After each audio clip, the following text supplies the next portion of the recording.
pues yo soy el country head de Franklin Templeton para México Centroamérica, soy el presidente del consejo y pues creo que aquí el importante es Luis, ¿no? Y su equipo.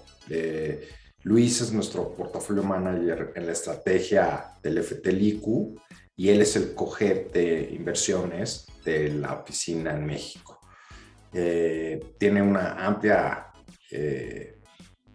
experiencia y además pues es un ganador constante en estos premios. No me gusta autoelogiarme, entonces prefiero no entrar en esa parte. Digo, me presento Luis González, CFA, que como decía Hugo, codirector de inversiones para México.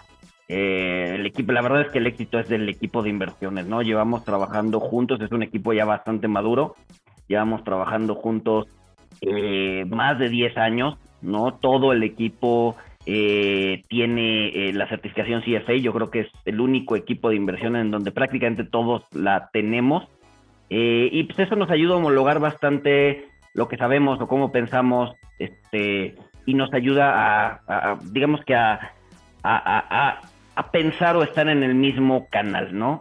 La verdad es que, como decía, es un equipo que fluye bastante bien y yo creo que no solo es un premio del equipo, es un premio a toda la estructura que hemos creado en México, ¿no? Sin el equipo de operaciones, sin el equipo legal, sin el equipo comercial, esto no hubiera sido posible, ¿no? Nosotros, al final del día, somos la cara del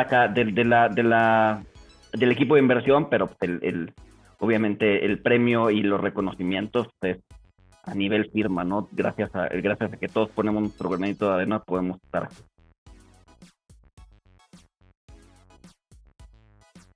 Creo que habla de un tema de consistencia, ¿no? O sea, recibir el premio una vez, o sea, está bien, ¿no? Mucho sobre todo en nuestra línea de trabajo, mucho puede ser a veces producto del azar, ¿no? O sea, te va bien un año por mera suerte, ¿no?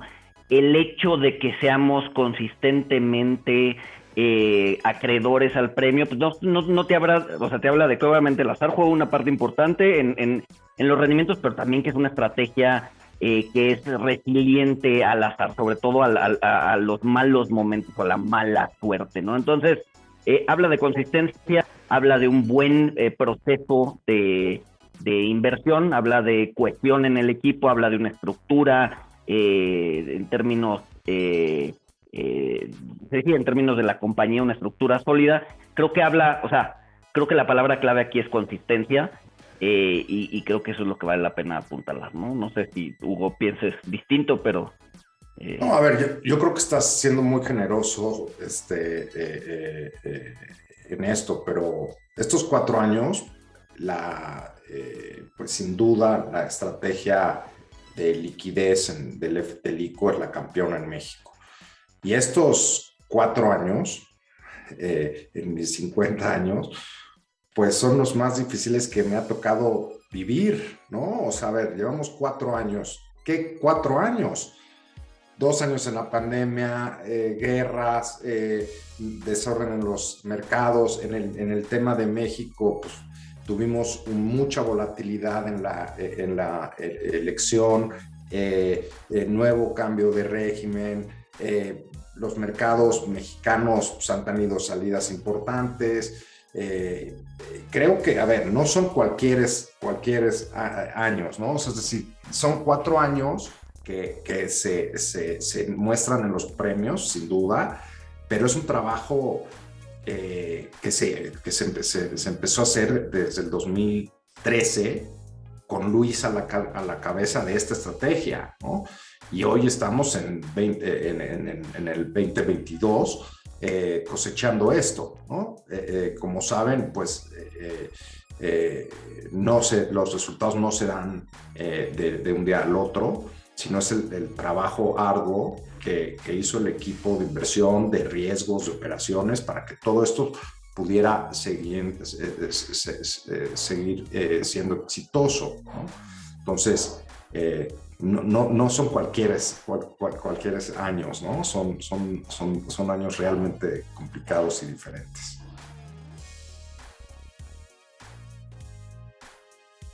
esta categoría hay que estar, hay que sacarle agua a las piedras, ¿no? Cada basis cuenta. Y sí, definitivamente, ¿no? Este año creo que es muy interesante para la parte corta de la curva, ¿no? Tienes tasas subiendo, obviamente tienes poca duración, entonces no te pegue ese aumento de tasas, entonces puedes hacer como un rollover de tu posición a tasas más atractivas. Además tienes pues que prácticamente no te están cobrando impuestos hoy en renta fija, entonces por el ISR. La verdad es que todo apunta a que va a ser un año con rendimientos muy interesantes para la parte corta de la curva, ¿no? Y sobre todo, o sea, no solo en términos de rendimientos, sino también en términos de volatilidad, ¿no? Llevamos 2 meses del año y la volatilidad que hemos visto está marea incluso hasta el más experto, ¿no? Entonces, bajarle un poco a la volatilidad, exponiéndote a mejores tasas, a instrumentos más seguros, creo que esta categoría debería ser una de las categorías que más flujos vea a lo largo del año, ¿no?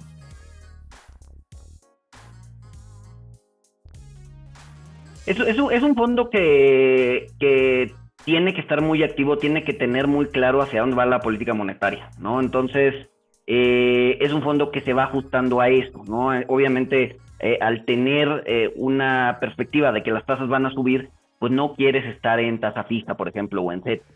Entonces buscas tener inversiones flotantes, llámese bondes, llámese BEPAS, etc. Entonces, la perspectiva no va cambiando tanto por temas geopolíticos. Te podría decir que el driver más importante del fondo es política monetaria en México, ¿no? Entonces, obviamente la política monetaria en México tiene muchas aristas y se va a mover de distintas formas según eventos geopolíticos, etcétera, etcétera, pero lo que tenemos que estar fijándonos o donde tenemos que tener una opinión clara de hacia dónde va es sobre la política monetaria. Yo creo que ese ha sido un poco el éxito del fondo, ¿no? Que hemos sabido leer a lo largo de los últimos años hacia dónde va la política monetaria y cómo jugar esos cambios o esas posibles sorpresas que vienen por el Banco Central, ¿no? O sea, dadas por el Banco Central, ¿no? El volumen de activo anda alrededor de los 6,000 millones de pesos. No sé, Hugo, si tú tengas fresca el dato de cuántos inversionistas tenemos al interior del fondo.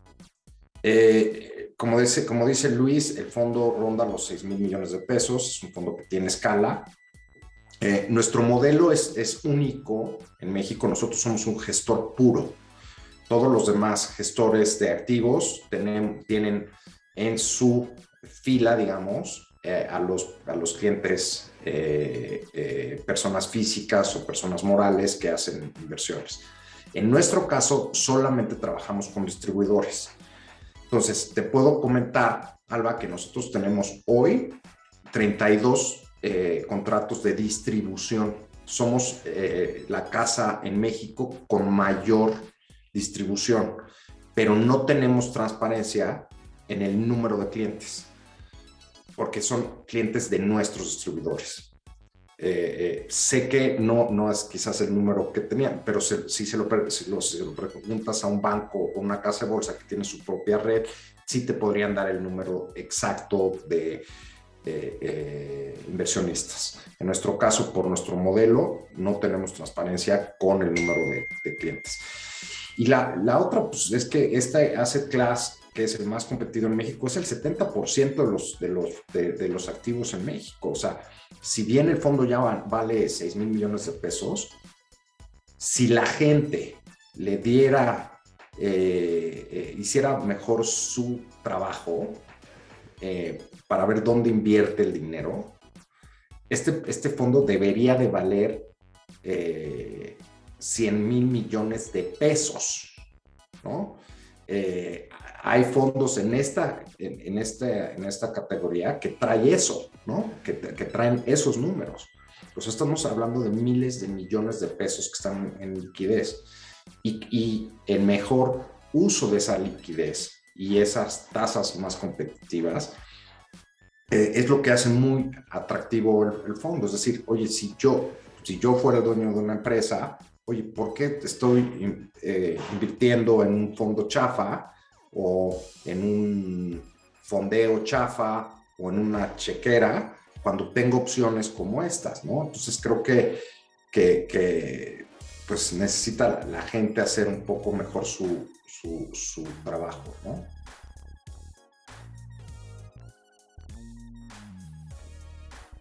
Pues mira, yo diría que primero, y es culpa de la industria de fondos, que a veces no somos claros y quizás nuestras páginas web no son complicadas o la información la escribimos para nosotros mismos o no sé qué pasa, ¿no? Pero creo que la gente, por ejemplo, con estos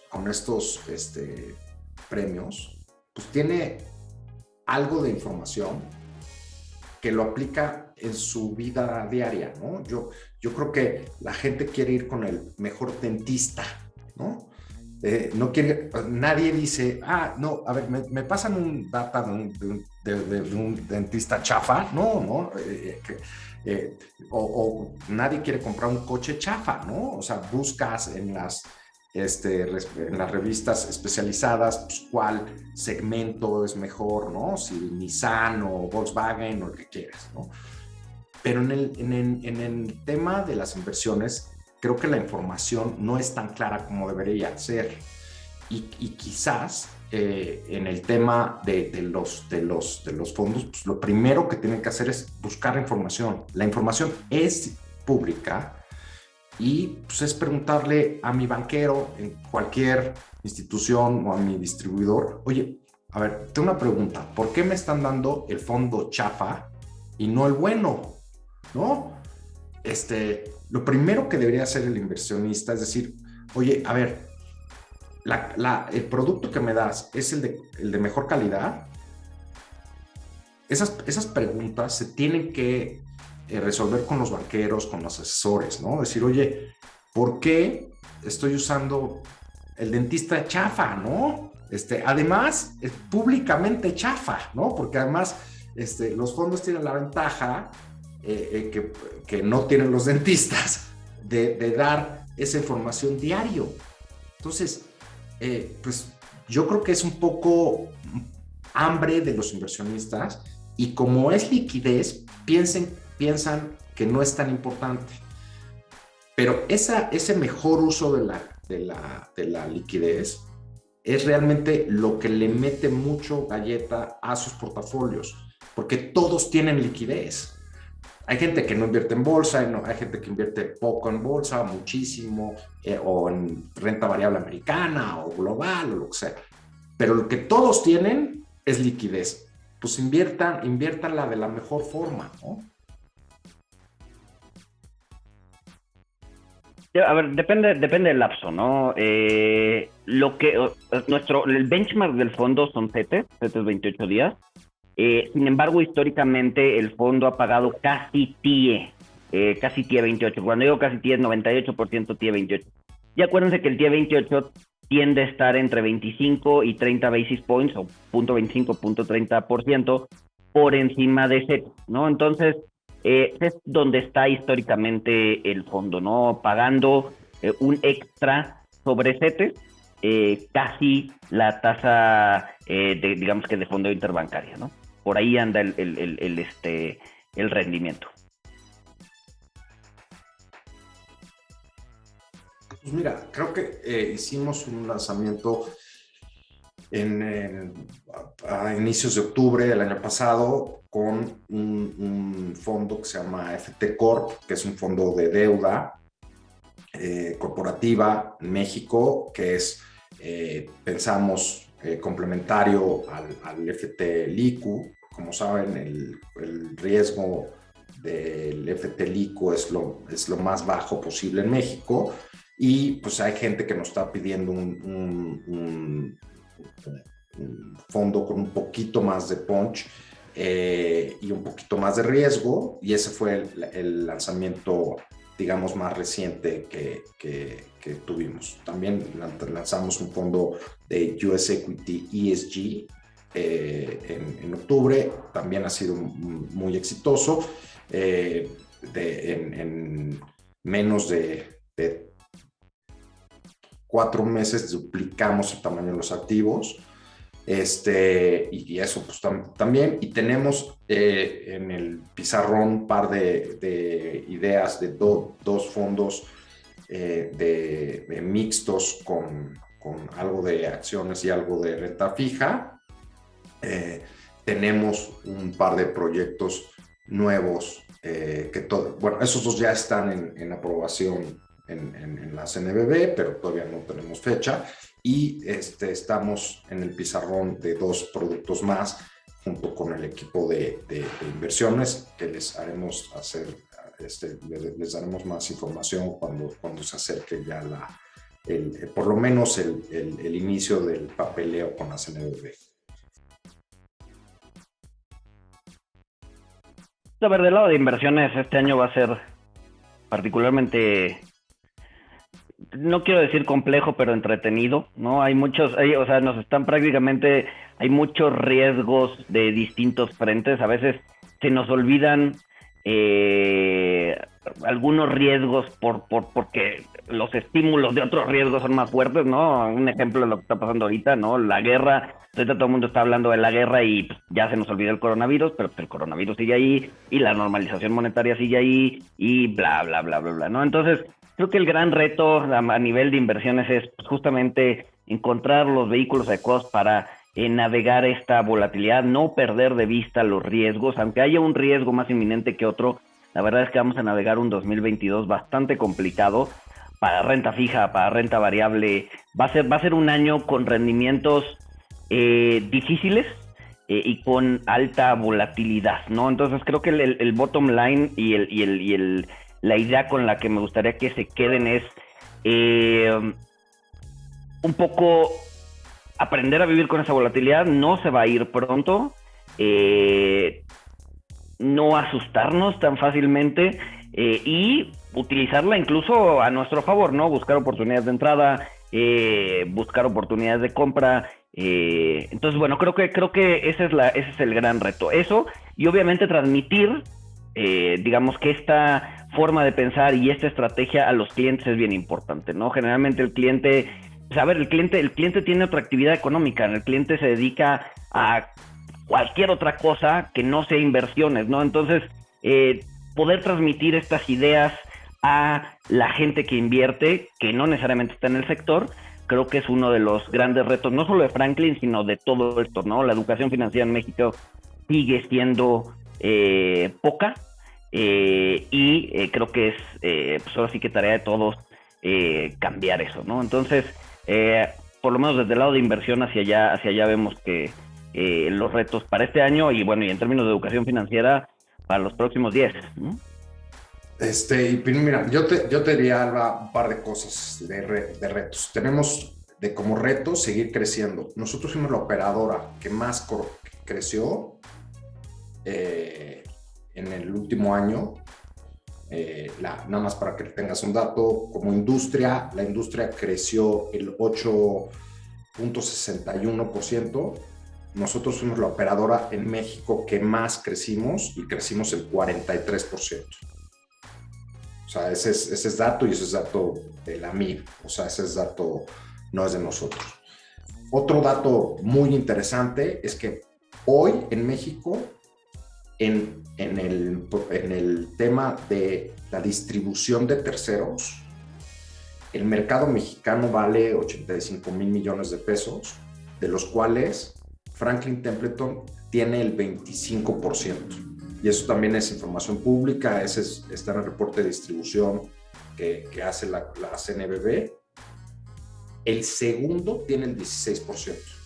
O sea, claramente el tema de arquitectura abierta y de la distribución de terceros creció pues, un montón, ¿no?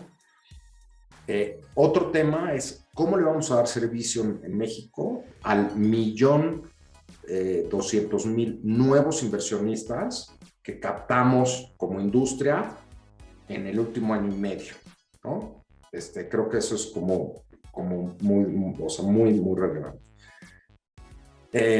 Otro dato que también es súper relevante es que en México, de los fondos distribuidos por terceros, Franklin Templeton tiene tres de los primeros cuatro. Y en esos fondos, en esos cuatro fondos, uno es el FT-LICU. El FT-LICU debería de valer 10 veces más, ¿no? Lo que les estoy diciendo es, pues, a la gente que esté comprando chafa, pues le pido que por su propio bien, pues haga comparativos, caray, ¿no? Es como decir, si estás nominado al Oscar, pues no quiero ver la película. Pues no, al contrario, ¿no? Oye, pues sí, ya me dieron el Oscar por algo de hacer, y si se lo dieron al mismo artista los últimos 4 años, pues tengo que ver la película, ¿no? Por lo menos, tengo que resolver mis dudas. Y la otra es seguir trabajando con la comisión y con la gente en la oficina en este nuevo ambiente flexible, híbrido, y el regreso a la normalidad, o a la nueva normalidad, ¿no? Que eso te hace más complejo los trámites, por ejemplo, en la comisión, ¿no? Nosotros durante la pandemia estuvimos tratando de sacar varios productos, y pues nos tomó mucho más tiempo de lo que esperábamos, ¿no? Además de que tuvimos como muchos cambios en la CNBB, y entonces hubo pues cosas que nos retrasaron, ¿no? Y este no es un tema particular a Franklin Templeton, sino es a la industria, ¿no? Pues nada más agradecer la confianza de los clientes por el producto. Como dice Hugo, creo que es un producto que tiene mucho potencial, es muy atractivo para invertir liquidez en México. Y pues nada, digo, parte del éxito no solo ha sido la estructura de Franklin Templeton, sino la confianza que los clientes han tenido en el producto, en el equipo de inversión, y pues digo, agradecer, creo que está en orden, ¿no? Sí, no, pues yo gracias por el tiempo, por la entrevista, y gracias a los inversionistas que han creído en nosotros, y que están actualmente, pues, con nosotros, y esperemos que sean muchos más, por su bien.